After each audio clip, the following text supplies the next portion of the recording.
it is time to discuss how can we scope the policy down for implementation. I mean, this might be required for phased implementation or for piloting, right? You are surely lucky if you got this policy implemented from day one of your tenant life. But let's say your tenant is like 3 or 5 years old. You probably have a bunch of ownerless groups in large environments. You might end up with like thousands or dozens of thousands ownerless groups. And you don't want to implement this policy as is.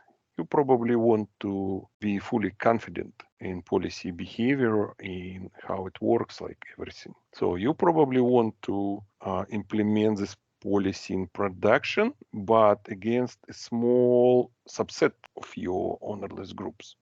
Let's say you want to know how your users will react. Will they generate tickets, or you don't want what would be their response rate? Like would they accept ownership mostly or decline? You don't want your help desk people to be overwhelmed with these tickets.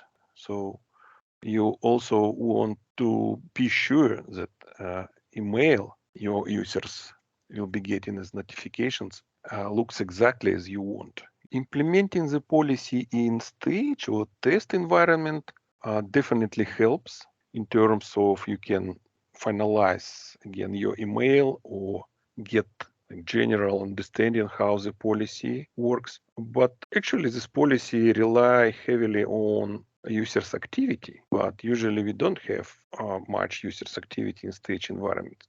So we probably want to implement this policy in production, pilot it in production against real users, not IT team.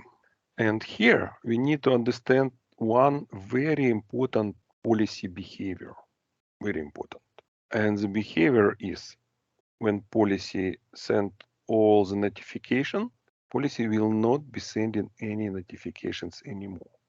Sounds simple, but think of it again.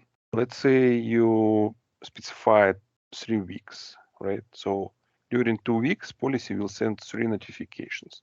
Let's say users were not able or ignored policy or just decline it. And after 2 weeks, the policy is done for the group.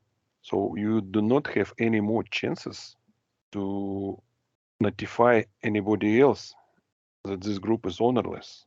You can deactivate the policy and activate it again. You can reconfigure the policy. You can try to specify here like a few more weeks. Nothing help. Nothing will help. You are done with this group if all notifications are sent. Again, this is important to understand how we can scope the policy down. First option to scope the policy down we can consider is to specify who can receive ownership notifications. And it's tempting to specify security group here with only, let's say, IT team members and activate the policy. This policy will be scoped down to a few groups IT people are members of. But you are at huge risk of missing the proper people because usually we do not have isolated group. In many cases, people even don't know all the groups they are member of, especially IT people.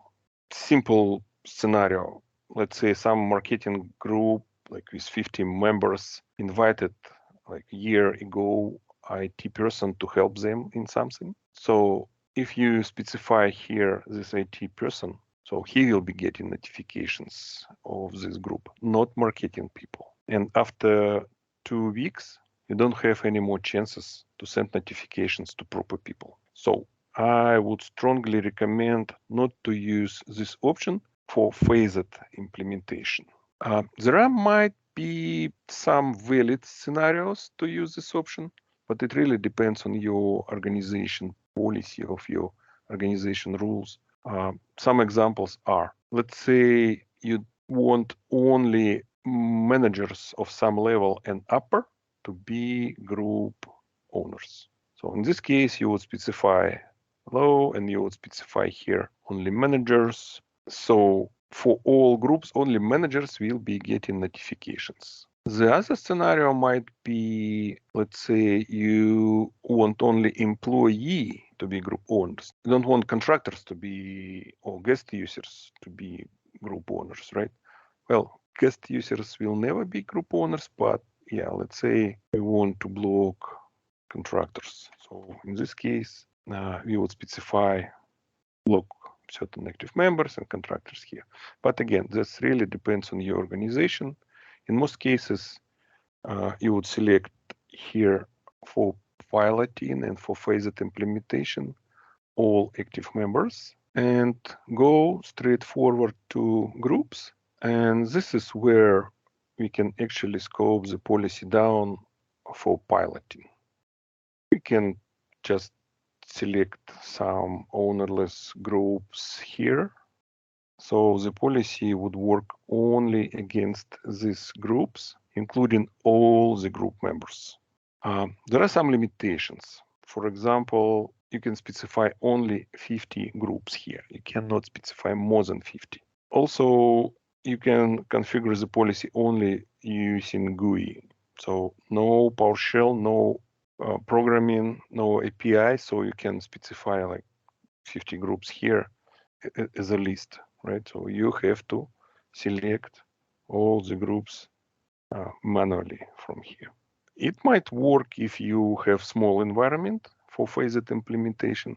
Well, this would work for piloting, right? So you can pilot your policy this way. But for phased, let's say you have like 1,000 ownerless groups. So are you really gonna specify 20 times 50 groups each time? Probably not. For piloting, yeah, this is a good option. For phased implementation in large environments, this is not an option again. So what do we have for phased implementation? No options. You just have to implement this policy. So that's it for scoping the policy down, testing and piloting. Thank you.